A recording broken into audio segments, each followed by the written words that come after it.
Assalamualaikum warahmatullahi wabarakatuh. Salam sejahtera bagi kita semua. Salam, Om Swastiastu, Namo Buddhaya, Salam Kebijakan. Yang saya hormati Bapak Wakapolri, Bapak Irwasem, dan seluruh tim sus, rekan-rekan media. Baik, sore hari ini saya akan menyampaikan perkembangan terbaru terkait peristiwa tindak pidana yang terjadi di Duren 3. Dan ini juga merupakan komitmen kami dan juga menjadi penekanan Bapak Presiden untuk mengungkap kasus ini secara cepat, transparan, dan akuntabel. Dan tadi juga beliau perintahkan jangan ada yang ragu-ragu, jangan ada yang ditutup-tutupi, ungkap kebenaran apa adanya. Jangan sampai menurunkan kepercayaan masyarakat terhadap Polri. Jadi ini tentunya menjadi perintah dan amanat yang tentunya saat ini dan kemarin juga telah kita laksanakan. Tim sus telah melakukan pendalaman terhadap laporan awal tindak menembak antara Saudara J dan Saudara RE di Duren 3 yang ditangani oleh Polres Metro Jakarta Selatan dan juga dilakukan pemeriksaan di Propampori dan juga Polda Metro, di mana pada saat pendalaman dan olah TKP ditemukan ada hal-hal yang menghambat proses penyidikan dan kejanggalan-kejanggalan yang juga kita dapatkan seperti hilangnya CCTV dan hal-hal lain sehingga muncul dugaan ada hal-hal yang ditutupi dan direkayasa. Oleh karena itu, dalam rangka membuat terang peristiwa yang terjadi, tim sus telah melakukan pendalaman dan ditemukan adanya upaya-upaya untuk menghilangkan barang bukti, merekayasa, menghalangi proses penyidikan, sehingga proses penanganannya menjadi lambat. Tindakan yang tidak profesional pada saat penanganan dan olah TKP, serta tindakan-tindakan tidak profesional lain pada saat penyerahan jenazah almarhum J di Jambi. Oleh karena itu, untuk membuat terang dan menghilangkan hambatan-hambatan penyidikan, beberapa waktu yang lalu kami telah mengambil keputusan penonaktifan Kapolres Metro Selatan, Karopaminal, Kadif Propampori, Karoprovos. Kemudian tim sus juga telah melakukan pemeriksaan terhadap pelanggaran kode etik profesi Polri ataupun tindakan untuk merusak, menghilangkan barang bukti, mengaburkan, dan merekayasa dengan melakukan mutasi ke Yanma Polri, dan saat ini semuanya dilakukan pemeriksaan. Kemarin ada 25 personil yang kita periksa dan saat ini bertambah menjadi 31 personil. Kita juga telah melakukan penempatan khusus kepada 4 personil beberapa waktu yang lalu dan saat ini bertambah menjadi 11 personil Polri, terdiri dari 1 bintang 2, 2 bintang 1, 2 kombes, 3 AKBP, 2 kompol, dan 1 AKP. Dan ini kemungkinan masih bisa bertambah. Selanjutnya, untuk menjaga transparansi dan akuntabilitas dalam penanganan kasus ini, kita telah melibatkan pihak-pihak eksternal seperti rekan-rekan di Komnas HAM yang saat ini masih terus bekerja, dan juga mitra kami di Kompolnas selaku pengawas kepolisian. Kami juga telah memberikan ruang seluas-luasnya kepada masyarakat, terutama keluarga korban, seperti beberapa waktu yang lalu, untuk kita berikan ruang otopsi ulang atau ekshumasi, dan juga melayani laporan polisi dari pihak korban. Dan tentunya ini adalah merupakan wujud transparansi yang kami lakukan.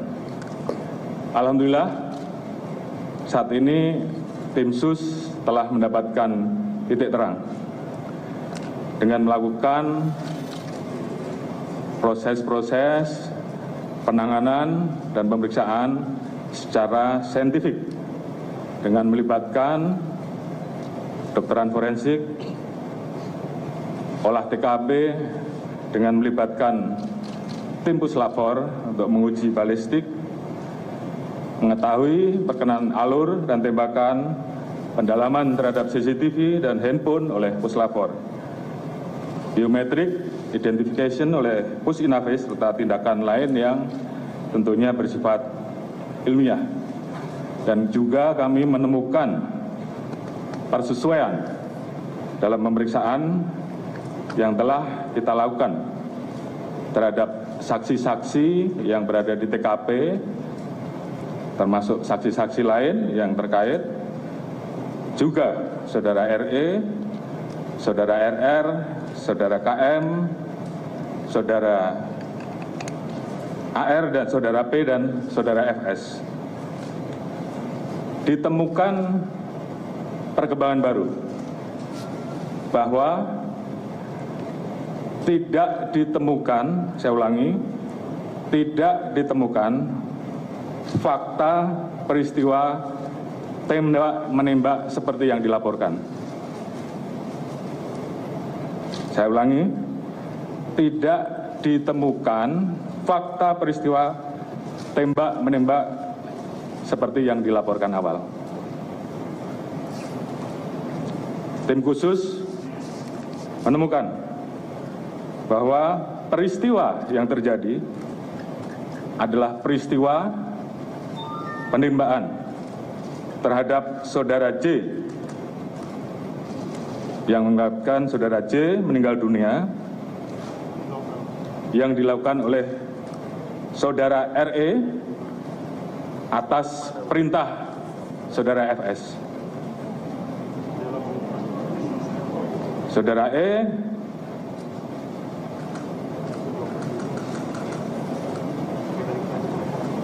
telah mengajukan GC, dan saat ini itu juga yang membuat peristiwa ini menjadi semakin terang.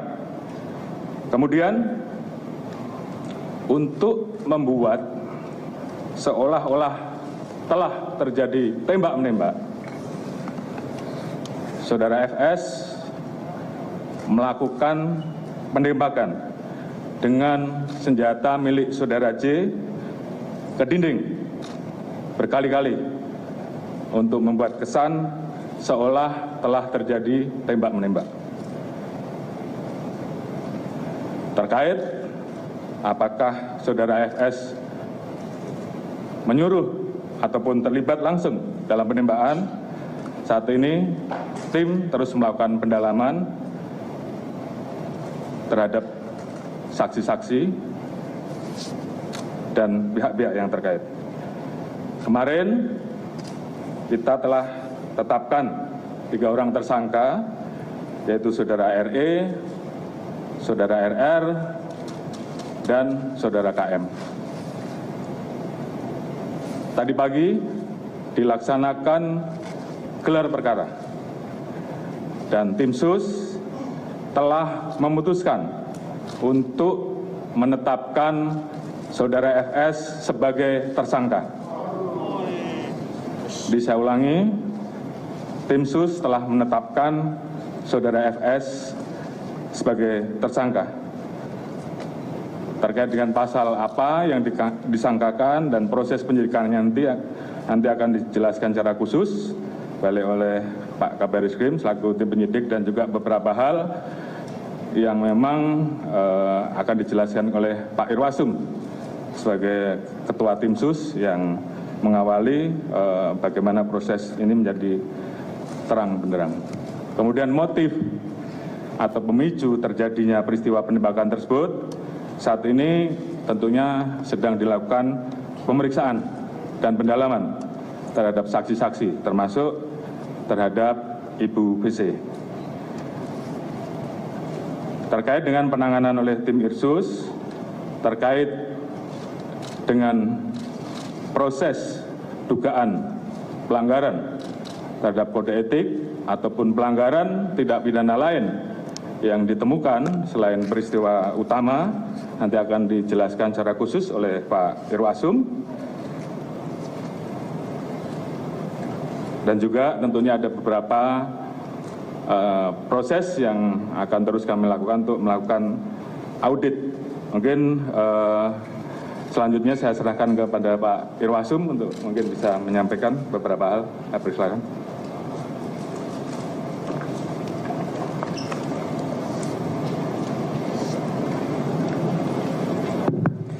Atas izin Bapak Kapolri dan Bapak Kapolri, kami menyampaikan perkembangan yang dilaksanakan Tim SUS khususnya dalam pelaksanaan Basik khusus. Bahwa Tim SUS ini dibentuk oleh Bapak Kapolri yang beranggota lengkap yang langsung sebagai penanggung jawab Bapak Kapolri dari Bareskrim Polri, Itwasum Polri, kemudian Mbak Intelkam, SSDM, Pusdokes, dan Divtk. Kemudian Bapak Kapolri selalu menekankan pada saat rapat beliau menyampaikan, kedepankan scientific crime investigation. Saya memahami dan tim SUS memahami kepada para media dan masyarakat, selama 1 minggu pertama dibentuk, kami memahami seolah-olah tim SUS tidak bergerak. Kami memahami itu. Karena apa yang diutarakan Bapak Kapolri tadi memang benar. Kami mengalami kesulitan karena pada saat pelaksanaan olah TKP awal dilaksanakan tidak profesional, kurang profesional. Dan beberapa alat bukti pendukung sudah diambil. Selama 1 minggu kami bergerak mendalami, kemudian kami mendapatkan informasi intelijen dari Baintelkam Polri bahwa dijumpai ada beberapa personil yang diketahui mengambil CCTV dan yang lain-lainnya. Oleh karena itu, Itpasum membuat perintah gabungan dengan melibatkan Divpropam Polri dan Bareskrim Polri telah melaksanakan pemeriksaan khusus kepada 56 personil Polri. Dari 56 personil Polri tersebut terdapat 31 personil Polri yang dari Bapak Kapolri sampaikan yang diduga patut juga melanggar kode etik profesional Polri atau KKEP. Kemudian yang melakukan pelanggaran, tadi Bapak Kapolri sudah menyampaikan 11 dilaksanakan penempatan khusus, yang 3 perwira tinggi ditempatkan di Mako Brimob Polri. Ada hal yang menonjol pada saat melaksanakan pemeriksaan khusus ini terhadap Barada RE yang bersangkutan pada saat dilaksanakan pemeriksaan mendalam ingin menyampaikan unek-unek. Dia pengen menulis sendiri. Tidak usah ditanya, Pak, saya menulis sendiri. Yang bersangkutan menulis dari awal bahwa dia melakukan adalah yang bersangkutan. Dengan dilengkapi dengan cap jempol dan materai.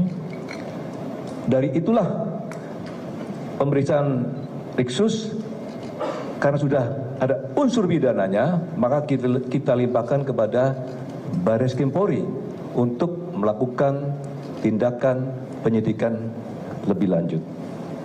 termasuk juga kepada Bribka RR pada saat dilaksanakan pemeriksaan khusus juga demikian. Adanya dugaan tindak pidana maka juga kami limpahkan kepada Baris Krim Polri untuk dilakukan pemeriksaan lebih lanjut. Kemudian kemarin kami melapor kepada Kapolri bahwa tim sus seluruhnya melaksanakan pemeriksaan mendalam kepada FS di Makobrimob. Setelah dilakukan pemeriksaan mendalam, maka juga telah ditemukan bukti yang cukup bahwa FS adalah melakukan tindak pidana. Maka tadi Pak Kapolri menyampaikan setelah dilakukan gelar perkara dan sudah tetapkan sebagai tersangka. Oleh karena itu, kami menjelaskan bahwa ke-31 personil yang melanggar kode etik Polri dari Baris Krim Polri ada 2 personil, 1 Pamen, berpangkat Pamen, dan 1 Pama. Di Propam Polri ada 21 personil, perwira tinggi 3, perwira menengah 8, perwira pertama 4 personil, bintara 4, dan tamtama 2 personil. Kemudian personil Polda Metro Jaya sementara ada 7 personil, perwira pangkat menengah 4 personil, dan perwira pertama 3 personil. Rekan-rekan sekalian, tim sus akan melakukan pengkajian tentu gabungan dengan di Propam Polri terhadap personil-personil yang diduga melakukan kode etik. Kalau nanti ada unsur pidananya, juga kita limpahkan lagi kepada Baris Krim Polri. Tetapi kalau hanya melakukan kode etik, maka tentu di Propam Polri akan melakukan sidang kode etik terhadap personil tersebut. Oleh karena itu, ke depan tim sus akan terus melakukan pemeriksaan khusus terhadap personil-personil Polri yang patut diduga melakukan pelanggaran kode etik terkait penanganan meninggalnya Brigadir J di Komplek Polri Duren 3. Oleh karena itu, kami juga tim sus mengucapkan terima kasih. Tadi Bapak Kapolri sudah menyampaikan kepada Komnas HAM, karena beliau harus transparan. Kemudian juga tentu Kompolnas yang terus selalu memberikan pengawalan, sehingga kasus ini terungkap. Kemudian juga tentunya kami mengucapkan terima kasih kepada seluruh masyarakat yang telah memberikan support dan dukungannya kepada tim sus, walaupun menunggu, namun sudah ada titik terang dan sehingga terungkap. Termasuk juga tentu kepada seluruh anggota Polri yang saya cintai, karena memang banyak sekali WA yang masuk. Terima kasih kepada seluruh anggota. Saya kira itu Bapak Kapolri. Terima kasih. Assalamualaikum warahmatullahi wabarakatuh. Terima kasih Pak Irwasum yang sudah menyampaikan beberapa pointers penting terkait dengan kinerja tim sus yang dipimpin oleh beliau. Selanjutnya Pak Kabar Eskrim saya perintahkan untuk menyampaikan terkait pasal-pasal dan mungkin proses penyidikan yang saat ini sedang berjalan. Silakan. Terima kasih Bapak Kapolri, yang kami hormati Bapak Kapolri, Bapak Wakapolri, Ketua Tim Sus Penanganan Kasus Penembakan di Duren 3. Pada kesempatan ini rekan-rekan sekalian, awal pembentukan tim sus tugasnya adalah melakukan asistensi terhadap penanganan laporan kejadian yang diterima oleh Polres Jakarta Selatan. Kemudian mulai bekerja tanggal 12 Juli kami melakukan olah TKP selama 4 hari berturut-turut untuk mempelajari situasi dan kondisi TKP secara umum sampai hal-hal yang bersifat khusus yang melibatkan laboratorium forensik Polri, yang melibatkan Im-Afis Bareskrim Polri dalam rangka untuk memperoleh gambaran yang seterang-terangnya tentang situasi kejadian pada saat tanggal 8 Juli di mana dilaporkan ada kejadian tembak-menembak yang terjadi antara Brigadir Joshua dan Baradae yang mengakibatkan Brigadir Joshua meninggal dunia.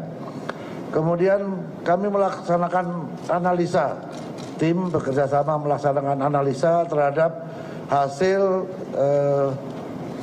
pemeriksaan atau otopsi yang dilaksanakan oleh kedokteran forensik Polri.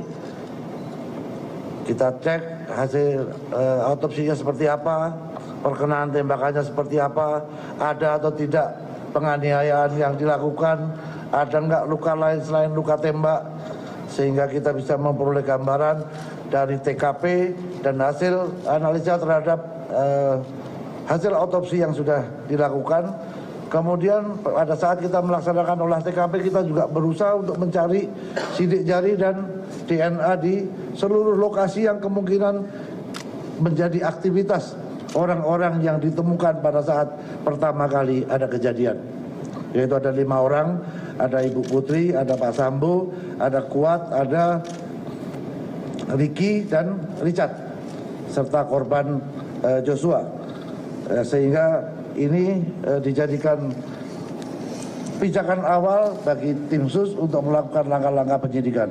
Karena apa? Karena laporan daripada keluarga korban Joshua ini baru dilaporkan kepada Mabes Polri pada tanggal 18 Juli. Artinya kita menangani perkara ini dalam proses penyelidikan dan penyidikan untuk mengungkap kasus ini adalah pada saat mulai laporan diberikan oleh keluarga korban Brigadir Joshua ke Mabes Polri pada saat tanggal 18. Kita langsung melaksanakan pemeriksaan ke Jambi. Saat ini kita sudah periksa lebih kurang 47 saksi yang terkait dengan kejadian ini. Kemudian kita juga memperoleh ya tadi Pak Irwasum sudah menyampaikan beberapa kendala yang ditemukan selama proses penyidikan dan penyelidikan yang dilakukan, dan syukur alhamdulillah dengan kegigihan daripada seluruh tim yang bekerja, karena mungkin melihat ancaman hukuman pasal 338 Yunto 5556 KUHP cukup tinggi, karena yang bersangkutan tidak merasa punya kepentingan sendiri. Oleh karena itu Baradae ini membuat pengakuan yang disampaikan kepada penyidik setelah dilakukan pemeriksaan secara maraton, dan itu terjadi kepada tersangka-tersangka lainnya sampai bisa mengungkap tabir kejadian yang selama ini menjadi tanda tanya masyarakat. Apakah benar terjadi tembak-menembak atau ada kejadian lain yang disembunyikan dari laporan yang dilakukan.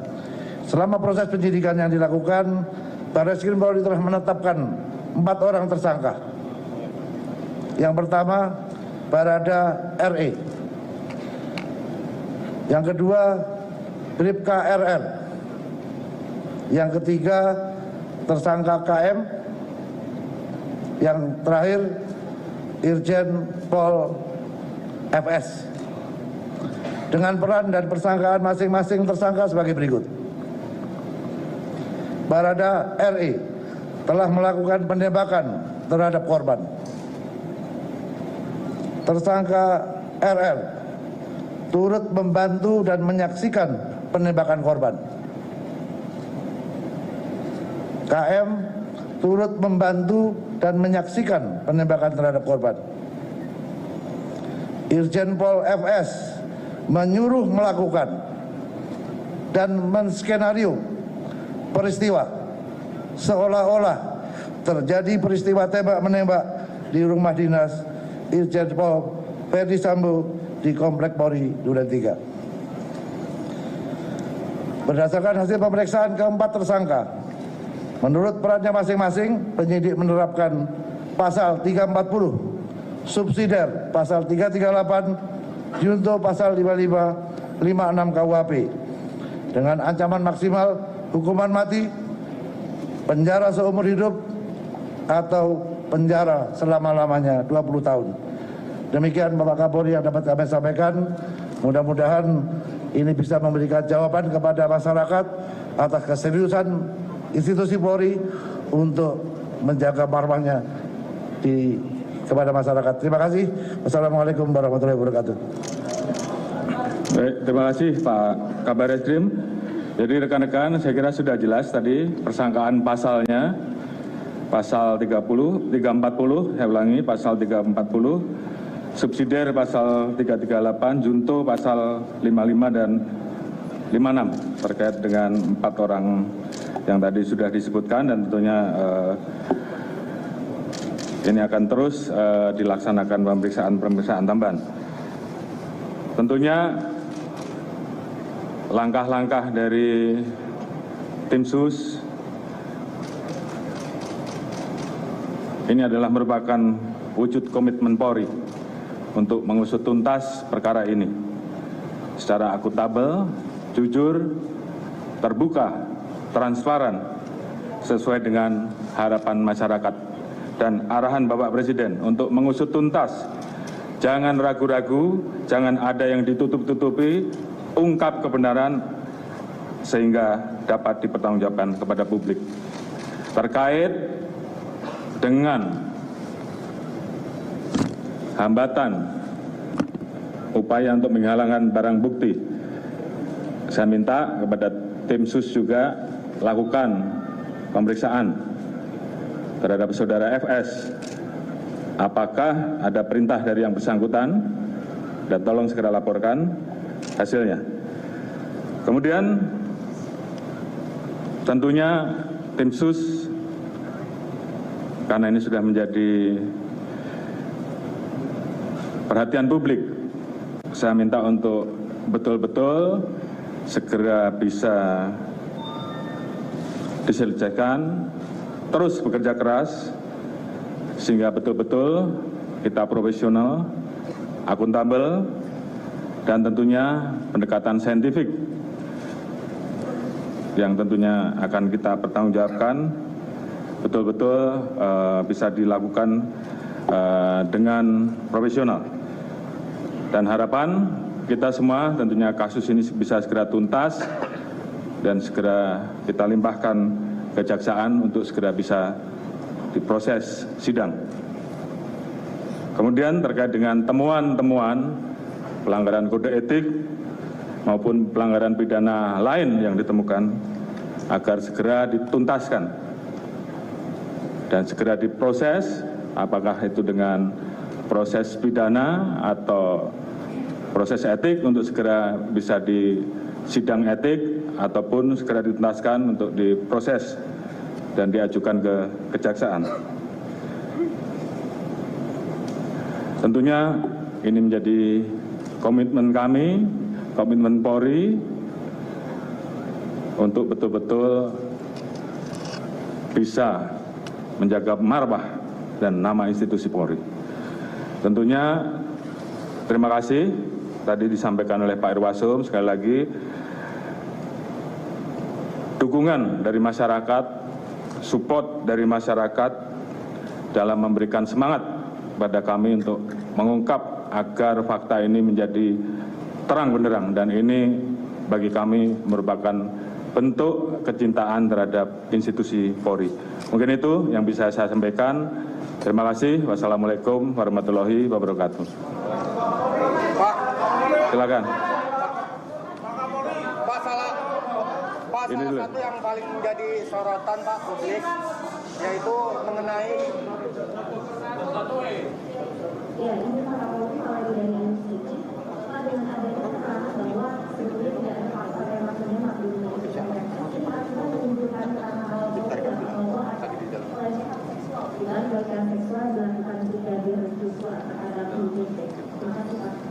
Baik, tadi sudah saya jelaskan bahwa terkait dengan motif, saat ini sedang dilakukan pendalaman terhadap saksi-saksi dan juga terhadap Ibu Putri.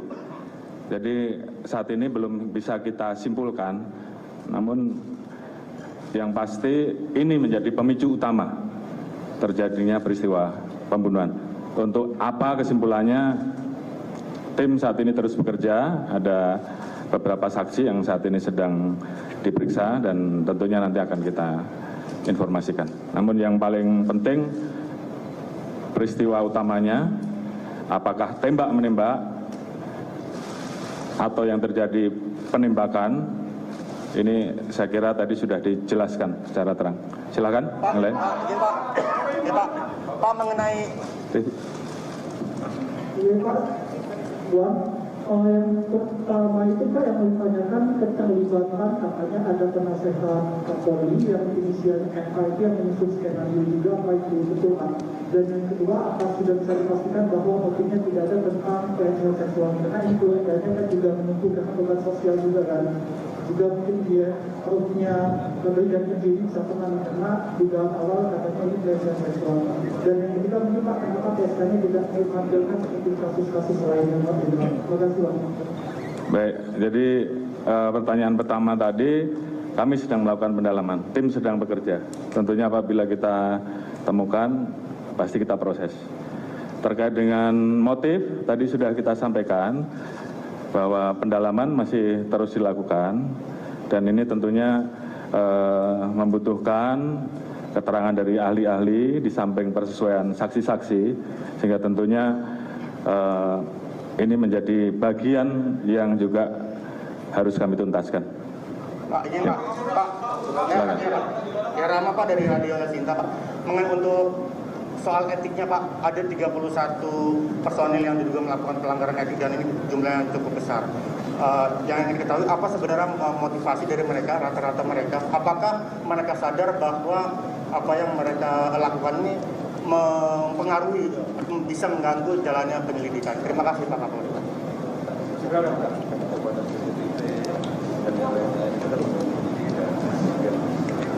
Baik, tim Propam, tim Irsus dan tim Propam saat ini sedang mendalami apakah mereka sadar ataukah atas perintah, sehingga ini yang kemudian nanti kita putuskan apakah dia masuk pidana atau etik. Jadi ini akan kita sampaikan di berikutnya. Silakan. Satu lagi ya.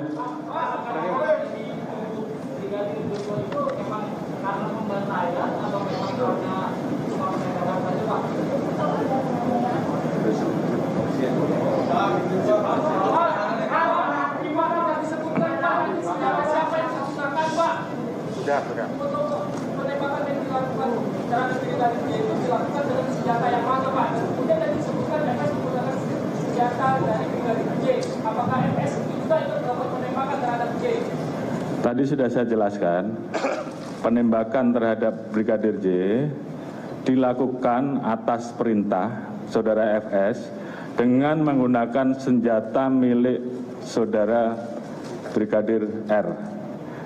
Terkait dengan apakah FS ikut menembak, ini sedang dilakukan pendalaman karena ada beberapa pendalaman-pendalaman terkait dengan saksi, kemudian bukti saintifik yang sedang kita dalami, dan kemudian yang digunakan untuk melakukan penembakan ke dinding adalah senjata milik Saudara J. Jelas ya? Saya kira cukup.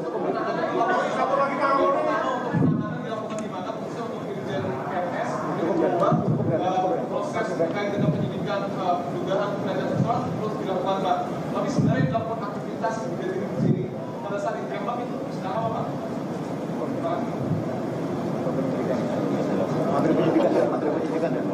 Baik, saya kira ini sifatnya sangat teknis dan menjadi materi bagian oleh penyidikan yang nanti akan dipertanggungjawabkan ke pengadilan ya. Jadi supaya semuanya nanti terang benderang pada saat proses di persidangan. Namun paling tidak secara garis besar apa yang menjadi pertanyaan publik selama ini tentunya sudah kita jawab. Terkait dengan posisi Irjen FS saat ini dipatsuskan di Rutan Brimob.